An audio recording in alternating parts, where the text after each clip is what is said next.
各位朋友，大家好，今天继续为大家介绍二战时期英国的步枪，这种小步枪、马枪、卡宾枪。那么今天呢，我们不介绍这个，刚介绍过嘛，是吧？但是我们今天要介绍的呢，另外一支步枪，跟这个步枪很相像，在这个步枪的基础上也可以改进的，也可以这么说。今天要介绍的就是这支步枪，大粗筒子。这个步枪呢，大家一看，这远远的跟那个步枪不一样了。这是个什么弹匣呀，对吧？很显然，弹匣是这样的，手枪子弹也好，什么子弹也好，它就很显然就不同。它打什么子弹的呢？打这个子弹的。大家可以看到这个子弹的。那这两个子弹，它原来那个枪是打这个子弹，现在是打这个子弹。这个什么弹呢？11.43毫米美国科尔特手枪那个弹，和原来这个7.7毫米的这个英军的步枪弹，那是完全不一样了，是吧？完全不一样了。那么这个筒子粗，打个粗弹，也是可以。但这支枪呢，实际上是个特种步枪。这个特种步枪是什么呢？是微声步枪，主要的使命是隐蔽的消灭敌人的目标，这是它的使命。供什么人使用的呢？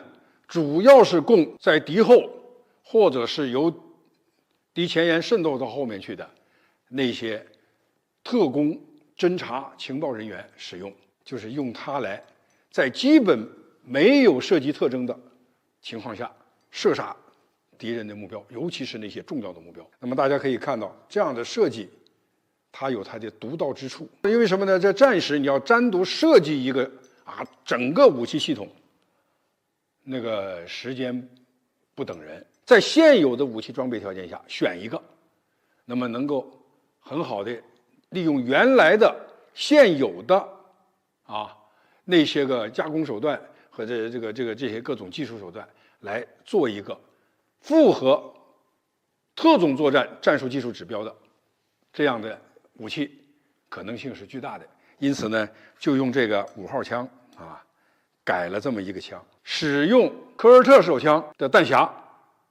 大家可以看到，这个说法不仅仅是这个弹匣是一样的，而且这个弹匣的固定方法也是一样。大家可以看到这个地方，它这个弹匣卡榫呢，就是手枪那个弹匣卡榫。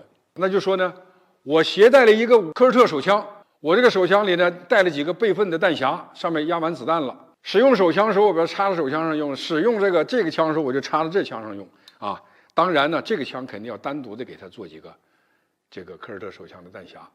因为这个当时的所谓盟军嘛，这个就很容易了，是吧？弹药也容易，是弹匣更容易，是吧？看大家可以看到，上了。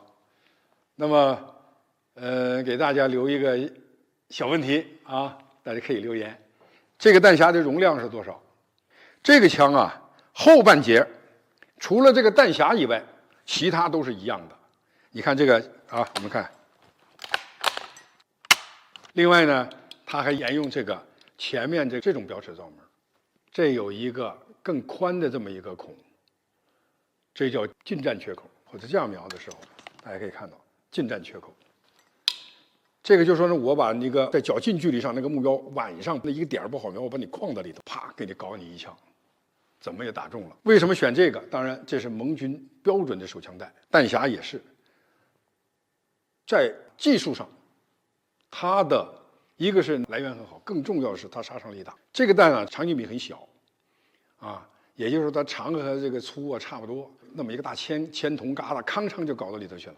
这个大家都知道，这个停止作用是很大的，是吧？甭管打到哪，打在胳膊上，那胳膊就断了，是吧？至少那个连点肌肉、韧带，是吧？它那个骨头肯定就是断了。但是呢，它亲测又不大，是吧？砰一打进去，没准这个经过我们看到的这种弹道伤都有什么情况呢？打到人体里以后，在那个腹腔里头打了以后它受到那些骨骼或者这个比较强硬的肌肉和那种筋这种韧带这种类型的东西，它可能要拐弯，在里头噗就拐几下，所以这个杀伤力很大。要一下子让它咯噔就坐那儿了，是吧？其他这些地方我们就不介绍了。比方说这个保险，是吧？这个保险机是一模一样的，就是这个作用是一样的。往前就是射击，往后就是保险。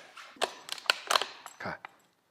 往后扣不动，没起作用了。往前看，往前响了，是吧？这是一个。另一个呢，主要的改进就是它的一个消音器。这个消音器里面呢，和我们现在用的消音器，异曲同工，大同小异。因为我们现在的有些消音器都是那个时候经过实践来的，这些来的都是一些什么呢？从消音器从哪来呢？都是机械，比方汽车啊，什么其他那些噪音大的那些工程机械啊，什么等等这些，它的那些排烟设备那些结构。但这个里头呢，主要的原理就是让气体膨胀的过程当中受到了扰乱和柔化。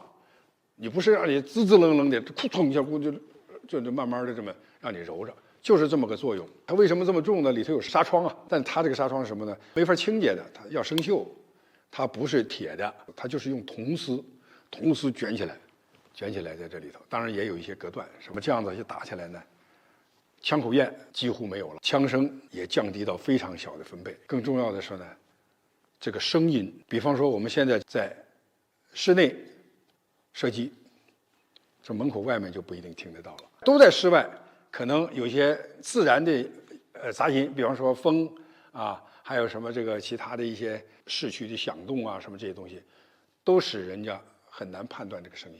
这个更重要的一点，还有一个设计方式。它设计方式是什么？大家知道这个回转直拉枪机是什么？单发，就这一下子。有些在一定程度上，这个拉枪栓的声音、激发的声音，就是那个特征上看，它要钝化一些，这个要脆一些。往往这个脆的声音听见了，那个钝化的你听不见。说实战下这个效果很好，最大的缺点就是比较重啊，就比较重。你看这些枪托什么都是一样的啊。这个枪呢有一个枪背带，在这里头呢，我想呢把这个英军当时的枪背带的特点介绍一下。面对着世界性的这种战争，要织成这个枪背带的需要量是很大的。二战以后，到了50年代这个时期，英国好像开始不用承担更大的那种战争消耗了。它的那些步枪，像这个英军的 L1A1 是吧？那个半自动步枪大家知道的，那个枪背带都是纯牛皮的，而且他们那个木业的那种国家的那种牛皮啊，相当的棒的。但是这个就用这个编织的这种帆布腰带是吧？但是大家可以看到，它这个调整长短啊，这个枪背带在我们一看呢，结构非常的简单。配到枪上之前，两边都是一样的。大家可以看到，这边有个固定的铁盘，这边呢有两个弧形的卡子是吧？这头也一样，没有前后这一说，你不管你套到哪边都行。像好多的枪背带都是有前后的，啊，我们经常看到有些不知道就挂上了。你看我要松枪背带，你看，就这么拉一下，再松一下架，你看这样松一下是吧？就这么拉，它就靠这个，你看，就靠这个。你要是真的一背它的时候呢，它这么一拉，就等于有个小拉劲儿，它就紧了。这个你当时在那种困难时期，用这种办法，既简单，既好生产，又好运输，同时呢，给部队呢使用也非常简单。所以像这种是吧，就是英军统一在二战时期用这种的这个枪背带，这种固定方式。所以呢，这个也是很巧的一个。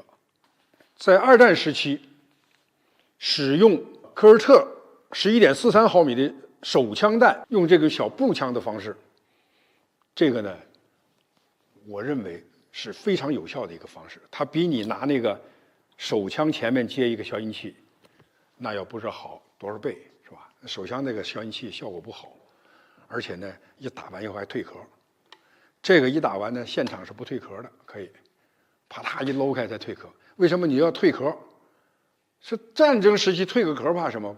跟大家说一下，这个战争时期不退壳，战术意义也是很大的。为什么？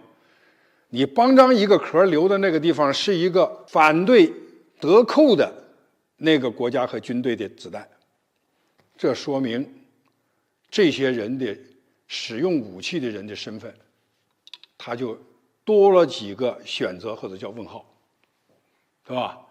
判断上又多了一个尺码，啊，因此说呢，这个弹壳可以离开了这个射击现场以后，再把它退出来，这是在使用这些特殊武器当中的一个战术性的要求，啊，所以有些呢就是不退壳，打完以后又留在里头，对吧？特别卫生手枪，后来专门的卫生手枪都有这个，差不多都有这个功能，不是一打那弹壳抛了到处去找去，那你怎么找啊？对不对？这个枪看来是比较巧的，但是呢有一个问题，这个重心匹配不行，这个前面太重，前面太重，我这手拿着以后呢，它这个感觉上呢是重了一点，是吧？背起来呢是不大舒服的，背起来你要是这么朝上背啊，这样子就有点困难，是吧？